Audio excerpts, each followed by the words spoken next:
सोने की कीमतों में एक और बड़ी तेजी दिखाई दे रही है। ग्लोबल मार्केट में गोल्ड को लेकर एक ऐसा अनुमान सामने आया है जिसने निवेशकों की दिलचस्पी फिर से बढ़ा दी है। दिग्गज ग्लोबल बैंक जेपी मॉर्गन का मानना है कि 2026 की चौथी तिमाही तक सोना $5,000 प्रति औंस के स्तर को पार कर सकता है। अगर ऐसा होता है तो सवाल सिर्फ इतना नहीं होगा कि सोना कितना महंगा होगा, बल्कि असली सवाल यह है कि भारत में 10 ग्राम गोल्ड का भाव कहां तक पहुंच सकता है। क्या घरेलू बाजार में सोना 1,60,000 के ऊपर जा सकता है?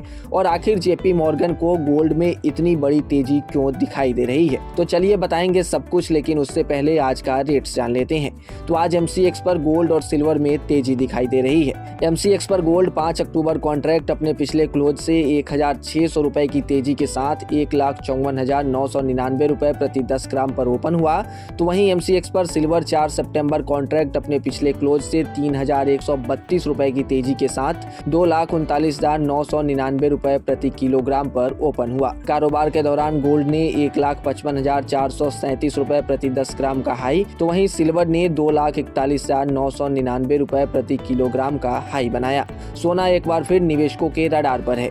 दुनिया भर के बाजारों में अनिश्चितता, ब्याज दरों को लेकर बदलती उम्मीदें, डॉलर की चाल और बढ़ते जियोपॉलिटिकल रिस्क के बीच गोल्ड को एक बार फिर से सेफ हेवन एसेट के तौर पर देखा जा रहा है। इसी बीच दुनिया के बड़े फाइनेंशियल इंस्टीट्यूशन में शामिल जेपी मॉर्गन ने गोल्ड को लेकर बेहद बुलिश आउटलुक दिया है।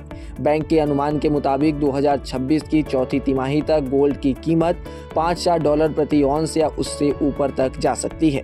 हालांकि यहाँ यह समझना बेहद जरूरी है कि यह जेपी मॉर्गन का अनुमान है, कोई गारंटी या तय लक्ष्य नहीं। गोल्ड की कीमत कई ग्लोबल फैक्टर्स पर निर्भर करती है। इनमें अमेरिकी ब्याज दरें, dollar index, bond yields, inflation, central bank buying और जियोपॉलिटिकल टेंशन जैसी चीजें अहम भूमिका निभाती है। लेकिन अगर जेपी मॉर्गन का यह अनुमान सही साबित होता है तो गोल्ड इन्वेस्टर्स के लिए आगे का सफर बेहद दिलचस्प हो सकता है।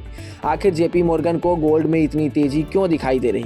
सबसे बड़ा कारण है ग्लोबल अनसर्टेनिटी। जब दुनिया की अर्थव्यवस्था, शेयर बाजार या जियोपॉलिटिकल सिचुएशन को लेकर जोखिम बढ़ता है तो निवेशक अपने पोर्टफोलियो में ऐसे एसेट्स को जगह देना पसंद करते हैं जिन्हें अपेक्षाकृत सुरक्षित माना जाता है।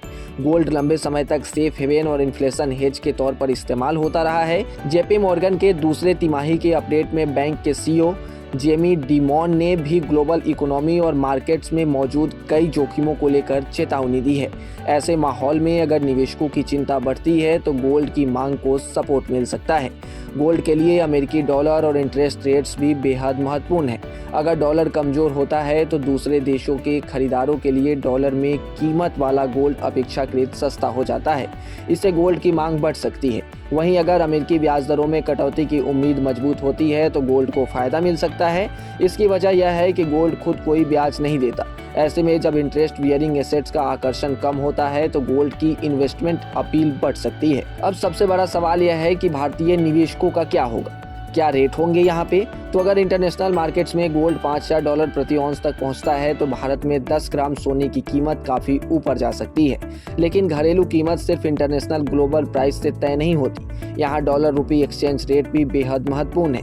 अगर गोल्ड के $5,000 तक पहुँचने के साथ रुपया कमज़ोर होता है तो भारत में गोल्ड की कीमत पर दोहरा असर पड़ सकता है और घरेलू भाव में ज़्यादा तेज़ी देखने को मिल सकती है। इसके उलट अगर इसी दौरान रुपया मजबूत होता है तो इंटरनेशनल गोल्ड रैली का कुछ असर भी कम हो सकता है। मौजूदा डॉलर रुपी स्तर को आधार माने तो $5,000 प्रति औंस गोल्ड का इंटरनेशनल वैल्यू करीब 1,60,000 प्रति 10 ग्राम के आसपास बैठता है। हालांकि यह केवल एक अनुमानित गणना है। भारत में वास्तविक कीमत import duty, GST, exchange rate, local premium और अन्य लागतों के कारण अलग हो सकती है। अब सवाल यह है कि क्या सिर्फ फिजिकल गोल्ड में निवेश करना जरूरी है? तो इसका जवाब है कि नहीं। गोल्ड में निवेश के कई तरीके हैं। निवेशक फिजिकल गोल्ड, गोल्ड क्वाइंस और बुलियन के जरिए निवेश कर सकते हैं। हालांकि ज्वेलरी में मेकिंग चार्जेस जैसी अतिरिक्त लागत होती है, जबकि फिजिकल गोल्ड में स्ट्रॉन्ग और सिक्योरिटी की जरूरत रहती है। इसके अलावा गोल्ड ETF जैसे विकल्प भी मौजूद हैं, जबकि गोल्ड माइनिंग कंपनीज में निवेश का एक अलग एक्सपोजर रहता है। गोल्ड की कीमत बढ़ने पर माइनिंग कंपनीज के मार्जिन में सुधार हो सकता है, लेकिन इनमें कमोडिटी प्राइस के साथ ऑपरेशनल और कंपनी स्पेसिफिक रिस्क भी जुड़े रहते हैं। इसलिए किसी भी निवेश से पहले इन खास सभी फैक्टर्स को ध्यान में रखकर ही निवेश करें। कुल मिलाकर कहें तो किसी भी निवेश से पहले अपने एक्सपर्ट से सलाह जरूर लें, बिना सलाह निवेश ना करें। और ऐसे ही तमाम अपडेट्स और शेयर मार्केट से जुड़ी तमाम जानकारी के लिए आप बने रहें गुड रिटर्न्स डिजिटल के साथ।